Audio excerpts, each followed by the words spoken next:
there, welcome to Daytime, presented by Lakewood Ranch. I'm Cyndi Edwards. I am Danny New. Good to see you guys today. A little bit, we're going to talk to Jessica Zimmerman about her book, Sleeping with a Stranger, and also her wedding planning and floral design business. Yes. She knows that every single day is a gift, and she lost her only sister in a car crash, and she saw her husband, Brian, battle a mysterious illness for years. So suddenly she became the breadwinner of the family and discovered the superwoman within. She is top wedding planner and floral designer Jessica Zimmerman, and she is also the author of Sleeping with a Stranger, and she joins us now. Hi, Jessica. Hi, thanks so much for having me. How did you find the strength inside to overcome so much adversity in your life? You know, I think when you're going through something, you just survive it. Like, that's all we know how to do, is just survive it. I mean, I think, you know, I didn't really have an option. Like you said, I lost my sister when I was very young. And so people say all the time, oh, tomorrow isn't promised. And I really know that to my core. So time has always been really important to me, and I've always valued it a lot. But I also saw firsthand how my parents kept going. You know, I'm sure there were many days that they did not want to get out of bed and go to work and do things, but they did. They had me to take care of still. And I think that was it. I mean, my husband, Brian, he contracted this mysterious illness 6 weeks after I gave birth to my twin boys, 1 week after we celebrated my daughter's second birthday. And so when you have a family that new and young, I mean, you don't have an option. You just get up and you do what you have to do to survive.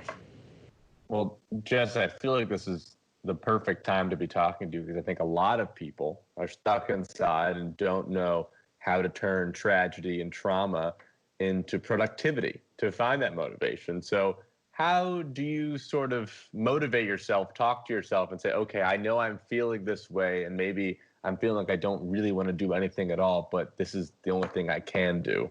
Yeah, I mean, we are going through a time where, listen, I have been through it. I have been through financial crisis, health crisis, spiritual crisis, emotional crisis, all those things that I think a lot of people are experiencing now. And I think the truth is that we have to understand, it's all about our perspective. It really is. If we can say to ourselves that this is happening for us, not to us, I think that helps a lot.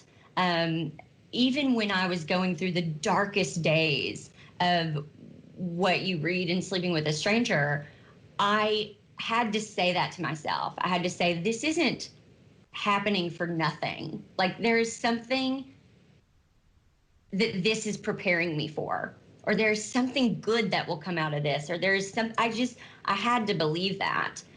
Because the only other choice is to play a victim and think that everything is horrible in your life, and you know, and that's just no way to live. So, Jessica, I have to ask you about the title of the book, Sleeping with a Stranger. You knew it was your husband, but how was he a stranger to you? So what's interesting about this book, it's a very real, honest, raw, and if I do say so myself, funny memoir about how to find yourself when the compass is lost. Like I said, he contracted this mysterious illness, and it left him 50 pounds underweight and a prisoner to our master bathroom. I went from my father taking care of me to my husband taking care of me to now all of a sudden my husband loses his job as a financial advisor. And for the first time in my life, I have to be the sole provider, not just for me, but for a family of 5. And so as the demands of that pick up and I, you know, find my business taking off, I really start to notice for the first time a familiarity or a comfort in myself, because I was becoming the person that I believe I was always meant to be. At the same time, Brian was becoming a completely different person. And because this is a very behind the curtain look at what really happens when a young couple who has their whole life ahead of them says those vows in sickness and in health for better or for worse, but is now really tested with those. I mean, listen, I didn't think I'd be buying my husband Depend diapers at 33 years old. There's a moment in the book where I talk about being at the grocery store and I had newborn diapers, like a colossal box because I had twins. You know, I had pull-ups for my potty training toddler, and then I have Depends for my 33-year-old husband, and it's like, this is not what this was supposed to look like at all.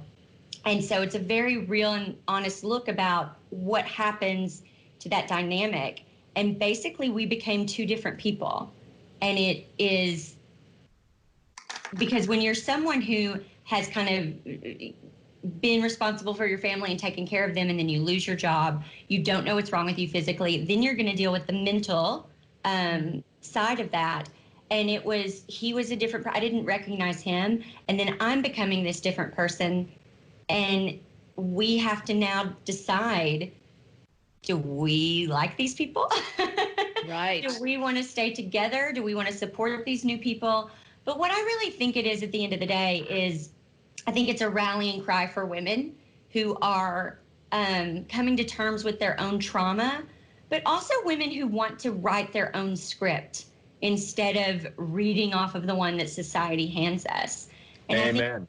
I think above all, sorry. Oh, no, we unfortunately are out of time, but that's good. You know why? Because it'll leave them wanting more and wanting to read the book, Jessica Zimmerman, Sleeping with a Stranger. Thank you, Jessica, and give your husband our love and your 3 beautiful children. I will. Thanks so much for having me. We'll be right back.